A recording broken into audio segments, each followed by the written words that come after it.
It is a felony to falsify business records with intent to defraud and an intent to conceal another crime. That is exactly what this case is about. He is angry because the DA has brought a case that is unjustified. And so I'm not going to comment on it. You may disagree with the way he spoke, but he is angry. Okay, the former president is now heading back to Florida. The CBC's Katie Simpson has been tracking all of today's historic events for us in New York. She joins us from there live. So, Katie, walk us through the day's events. Well, there was quite the spectacle in front of the courthouse. There were maybe a couple hundred Donald Trump supporters, along with some anti-Trump supporters that gathered here in this little parkette right across from the courtroom. I have to say, at times, the number of journalists and members of the media definitely outnumbered demonstrators on both sides. And for the most part, everything here was peaceful. There were a few heated moments where there were heated exchanges, but nothing close to anything remotely violent. And fears that people would protest, and fears that there could be violence after Donald Trump had called for people to protest and take back the country. None of that came to fruition. Some foul words were exchanged, but that's pretty much it here.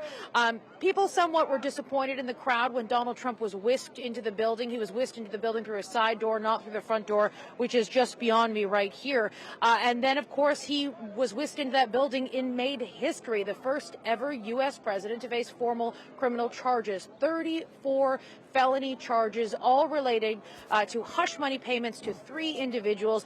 Alvin Bragg, the district attorney who brought forward this case, says this is about the former president trying to suppress negative information at critical times in the election campaign in service of trying to suppress negative headlines and hold on and win that election campaign. That is the argument being made out there. We've talked a lot, David, about one of those hush money payments. That is to Stormy Daniels, the pornographic actress. We know that was a $130,000 payment to try and suppress that information during the 2016 election campaign. Trump's team has previously argued that was about saving himself personal embarrassment, and this was an extortion. They say Donald Trump has done nothing wrong. But the other 2 payments, another involves a former Playboy playmate, Karen McDougal.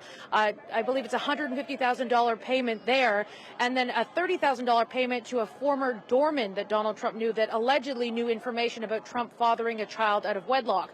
So the argument, you put all that together, you collect all the documents and you collect all the evidence, which Alvin Bragg, the DA, has been doing for years actually, and he makes the case that there was a conspiracy to try to suppress information that would have hurt Donald Trump during the 2016 election campaign. Now, the bigger challenge moving forward now is trying to actually prove this. We know Donald Trump's team is going to vigorously fight this. They have previously said they're going to go line through this indictment and look for anything that they can challenge. They want to bring a motion to dismiss. That's going to take some time to do. But Donald Trump, although he looked quite angry in the images that we saw that came out of the courtroom today, he is speaking tonight. He's expected to maintain that defiant tone that Donald Trump is known for. Okay, so we know Donald Trump is on his way back to Florida, and as you say, Katie, he's going to speak tonight at Mar-a-Lago in prime time. And politics is going to politic, but what happens next, with the trial, with the legal proceedings, and with all of this involving the charges against the former president? Everything is going to take some time, and one thing that Trump supporters are very quick to point out to you, that if this does eventually go to court, that it could play out in the heart of the actual primary season when Donald Trump will be pushing to become the Republican nominee for president. Right now, he is very much in the lead to become that next nominee, and so Donald Trump has actually been trying to use this moment to capitalize, to fundraise. While he was in court, his re-election campaign team sent out a fundraising email with a fake mugshot saying, "Get your merch here. Get your fake mugshot T-shirt." That helps with the election campaign. Trump's team says that since the indictment was announced a few days ago or late last week, that they've fundraised or they've collected more than $7 million in donations. And people we spoke with say, look, they think that this is going to only help Trump, that all PR is good PR. One gentleman said to us today that this is only going to help, and they're predicting Donald Trump in a landslide. Now, any other political candidate that would be dealing with these kinds of challenges, there would be concern that they would not be able to to make it through this. But what we've seen anytime Donald Trump has been in legal trouble, the Republican Guard gets behind him, echoing his calls that these things are unfair, that this is a witch hunt, that this is politically motivated, which we've heard time and time again. That is happening in this case. We're hearing some of those key voices, powerful voices within the Republican Party actually doing that. And then, of course, it energizes his base. They have a lot of sympathy for Donald Trump. They see him as a victim. And so this only helps build that narrative. Whether Trump, whatever Trump was feeling inside that courtroom and all the images that came out of there today, he looked pretty angry. Whatever that personal sentiment may be, what he does and says in the days to come, those first words, what he'll speak later tonight from Mar-a-Lago, and whatever he does in terms of his campaigning, which will continue, that will really define where he goes from here and whether those supporters that are so very politically active, they are motivated, they are excited by Trump, whether this continues to sort of feed into that energy and really motivate that base. That is what everyone is watching for. Okay, Katie, thanks so much. That's the CBC's Katie Simpson live for us tonight in New York. Okay, we're going to dig into the details of the indictment that was unsealed today. In documents tabled in court, Manhattan District Attorney Alvin Bragg alleges that Donald Trump orchestrated a scheme with others to influence the 2016 presidential election by identifying and purchasing negative information about him to suppress its publication and benefit the defendant's electoral prospects. In order to execute the unlawful scheme, the participants violated election laws and made and caused false entries in the business records of various entities in New York. The participants also took steps that mischaracterized for tax purposes the true nature of the payments made in furtherance of the scheme. Marc Agnifilo is a criminal defense lawyer who previously worked as a federal prosecutor. He joins us now from Salt Lake City. So Marc, we had an idea of what this was all about, business records relating to 2016 hush money payments. But now we have the actual indictment. There's 34 felony charges. What's your reaction to the number of charges in this indictment? Well, it's typical of how the DA's office charges this type of crime. They'll charge each and every individual false business record as an independent count, which is what I'm seeing that they did in this indictment. The thing that's different about this indictment, and I have a number of filing of false business record indictments with the DA's office, is that they didn't charge the overarching conspiracy or the overarching scheme. They didn't charge it explicitly, which they don't have to under the statute, but they typically do. Here, we know it's federal election law violations. So it's something that the DA's office couldn't charge as a state offense because it's not a state offense, it's a federal offense. But aside from that, it's a very typical falsifying business records indictment in the way it's laid out. Okay, because this was going to be one of my next questions, because I heard DA Bragg talking about this, and there's the federal issue, but he also said it's a violation of state law to conspire to promote a candidate through unlawful means. And this is the argument between bumping the business records from a misdemeanor up to a felony. Why do you think they're not charged with the state election offense if the district attorney says that's what all of this paperwork was in support of? So one of the things that the falsifying business records charge allows the DA's office to do is to kind of hold their powder on what the second felony is. And just to break it down really quickly, so the statute requires two different types of intent. One, the intent to defraud, meaning doing something that's dishonest. And second, an intent to commit another crime. Now, that other crime, if they charge it explicitly in the indictment, then they're bound to prove that crime. If they don't charge it in the indictment, then the view is, and this is not horribly tested by the precedents in our system, but the view is that they can have a little more flexibility between different other crimes to satisfy that second part of the intent. So here, it's vague. It's not in the indictment. Okay, so that allows them to argue that he violated the federal law without being charged for the federal law, and look at all this evidence of him doing that. And the same thing with this state law, even though he isn't charged with it, because the 34 counts of falsifying business records presumably will be well corroborated by a paper trail. And that is why I guess they have chosen to go that route instead of the larger election violation laws.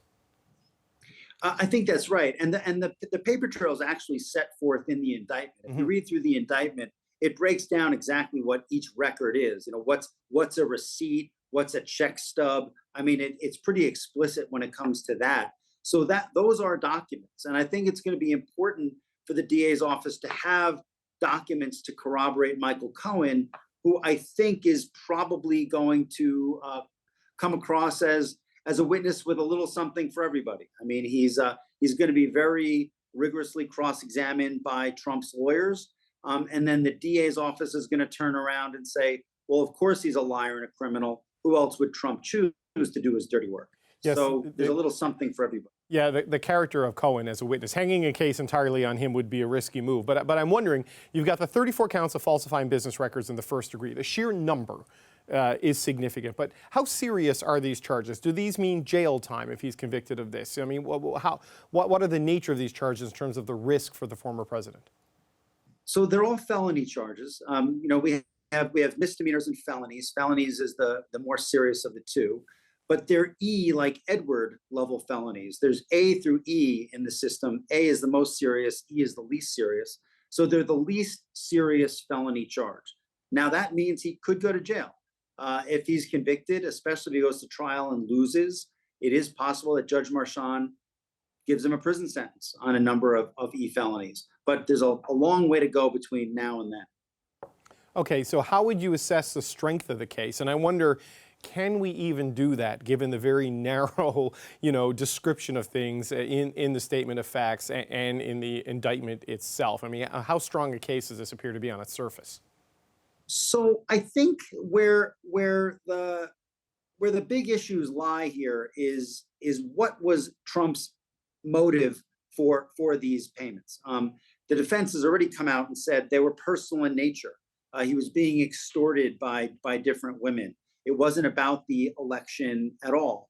And the DA's office is going to say it is about the election. Now, the DA, in order to try and prove that premise, is going to show that for a very long time, these things were just out there as stories. Stormy Daniels, he always knew what she was about. But it wasn't until he decided to run for president that he started to do something about it, that he started to conceive of a scheme in the DA's view to get hush money to stop these negative stories. Why then? Well, because he was running for president. So that is going to be in the DA's favor. The timing helps the DA. But there's a lot that helps the defense. There probably is some extortionate angle that they can play in regard to the Stormy Daniels situation. So it's the remarkable thing about this particular trial, it has the dynamic of almost every criminal trial.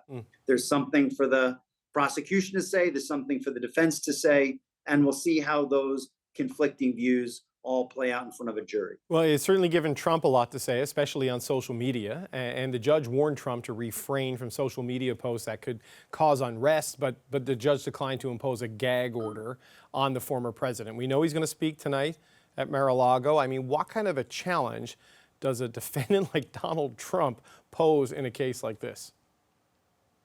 He presents a tremendous challenge, and Judge, I know Judge Marchand very well. He is someone who's going to run his courtroom tightly, close control, and I think he put everybody, including Trump, on notice that he's not going to tolerate anything that is going to potentially derail these proceedings. He was talking to everybody, but I think his words were directed mostly at Trump. And I think Trump will find himself on thin ice if he tests the judge. This is a judge who will sanction him if the judge feels that Trump violated his oral order. And that could range from something that is just another warning to as severe as potentially revoking his ability to remain at liberty. I don't know that it'll ever come to that, but certainly Judge Marchand has put the world on notice that this is going to be an orderly proceeding, and he's not going to tolerate any kind of disruption. So what are you watching for next here? I mean, obviously the former president is going to speak tonight, and who knows what his social media activity will be. But just broadly in the case, what are you looking for next, Marc? So the next thing that's going to happen is that the DA's office is going to give Trump's lawyers all the discovery in the case, all of the documents that the DA's office used to put the case together: emails, text messages, business records, checks, financial documents, everything, quite literally everything. And what the defense lawyers will do then is they will put together motions that basically say, hey, judge, the evidence in the grand jury is insufficient. So we shouldn't even get to a trial. It should be dismissed now. The indictment is itself legally insufficient. And so that's going to be the next thing that happens. It's going to be a long way off because there's a lot of discovery. And I would imagine the motions that Trump's lawyers want to make are going to be lengthy and detailed in nature. So I think that's why, if I have it right, Judge Marchand adjourned the case for about 7 months.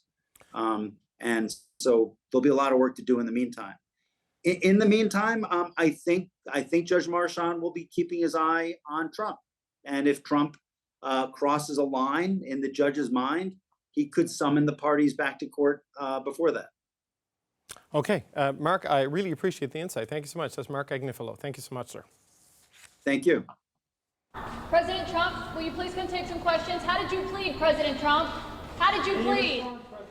Remarkable scenes earlier in Manhattan as Trump left the courtroom, marking the first time in American history that a former U.S. president has faced criminal charges. The indictment alleges Trump made hush payments to 2 women to keep their claims of sexual encounters with him from impacting his presidential campaign.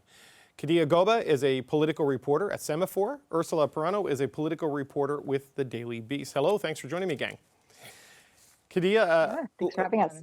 Kadia, let's start with you. The indictment alleges the hush money was intended to suppress claims by 2 women that they had sex with Trump. This is former adult film star Stormy Daniels and Playboy model Karen McDougal, essentially to keep their stories from affecting his chances in the 2016 election. What is your first takeaway from this indictment today? I mean, it's just historic. I think it is finally, as a reporter, I'm just excited to actually be able to read the brief, and we're actually going through it now. But I think it is interesting that they are able to make the claims or the felony claims based on the hush payments and how that is actually connected to essentially campaign finance fraud or some kind of jostling of money that has brought the indictment. I think it's incredible and unprecedented, and it's a strange time right now. That's maybe the understatement of the year. Ursula, what's your take on what we saw happen in this court today? Yeah, I think we saw a Trump that does seem to be in a sort of somber place. He set for reporters that were in the room, he was whispering his answers. He was not very energetic. And, it's just such a striking scene to see a former U.S. president go through this, to see him show up at the courthouse where thousands of crimes like this are processed on a regular basis, and to get fingerprinted and to have to go through this process. And I think it'll be really curious to see what sort of energy he's striking going forward on this. Obviously, to his own supporters, he's saying it's a political persecution, but it'll be interesting to see when he speaks to the media and to his supporters in a live format, what sort of tone he's striking. Yeah, so Kadia, we're going to get the answer to that in a couple hours, right? When he speaks at Mar-a-Lago. I mean, they fundraised off of this. The Republicans have rallied to his side off of this. He seems to defy the laws of political gravity, right? I mean, could this actually benefit Trump and his presidential campaign being charged like this? I mean, of course, there's the sentiment that some of his supporters, this will just motivate and ignite some of his some of his supporters. But at the same time, there's a whole cohort of people or Republicans or independents that just don't want the drama anymore, and they're looking for other candidates. So it'll be interesting to see how this turns out, even just for a primary. But at the same time, I can't help but think he is once again sucking up all of the energy and all of the air out of the room. You don't really, can anyone tell me what DeSantis is doing today? We don't hear much about the other candidates because all the focus is on him. So it could be a benefit. It could be a detriment to him. We'll definitely see. Yeah, Ursula, I've never really agreed with the old adage that there's no such thing as bad publicity, because some of it can be pretty bad. But with Donald Trump, that seems to hold true, right? I mean, is all of this, like, it feeds into the witch hunt narrative and the persecution narrative? I mean, does this give him a bounce and a benefit in terms of beating Ron DeSantis, who, as Kadia says, nobody knows what he's up to today? I think with this base of MAGA supporters, it definitely feeds, like you said, into that narrative that is a witch hunt, that it is a political prosecution or persecution. And I think that he's going to lean into that, and as are his allies. Whether or not it gives him a particular edge in the primary, I think will be an interesting question. But it is true, he has dominated the media cycle. You turn on American cable news today, and it is tracking every waking second of his movement, from him getting in the car to his car driving down the highway, with choppers flying overhead just to get the tiniest little shots of his movements. And people are tuning in. But I agree that, you know, he does seem to have a hold to where not all of his press is bad press, even the press that for anyone else would be bad press. And so it depends how he spins this and how he chooses to lean into it. But I think that he does show a knack for defying negative coverage as far as when it comes to his MAGA base. But like Kadia said, I think this could play very differently with different Republicans who are looking for a more, calm option or a different Republican flavor going forward, particularly after losing the last presidential election. Kadia, though, the base is there, right? That MAGA base, it's almost cultish in their devotion to the guy. But do you see any scenario playing out in this where the senior leadership of the Republicans, the establishment Republicans, the mainstream Republicans, could turn against him, and this could maybe cause a larger schism in the party? That's a great question. I don't think so. I still think that he controls a large portion or a considerable portion of the base, and Speaker McCarthy has to contend with that.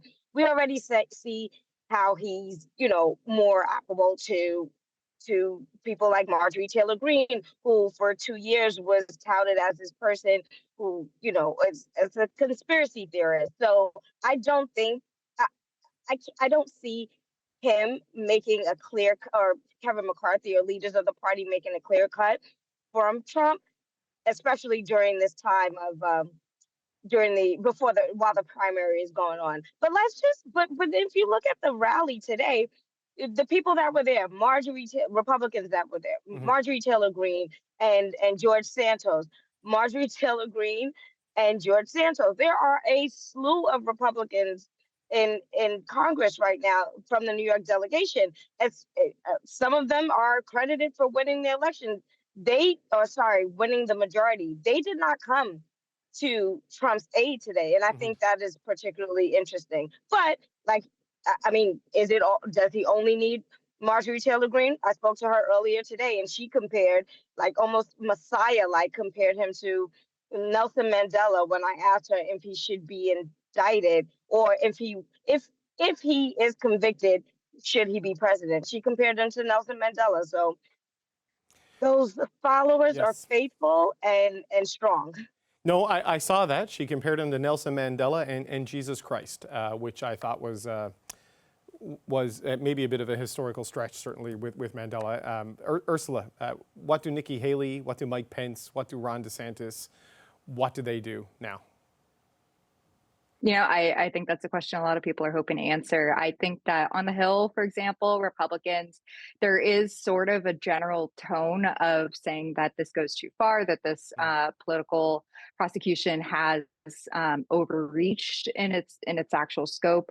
But, it's these folks that are out on the trail that want to differentiate themselves from Trump in a potential Republican primary. They're going to be walking a very delicate line. Trump does hold that base of MAGA Republicans, and he is leading in most presidential polls right now. And they have to work to peel those folks off while not entirely offending them.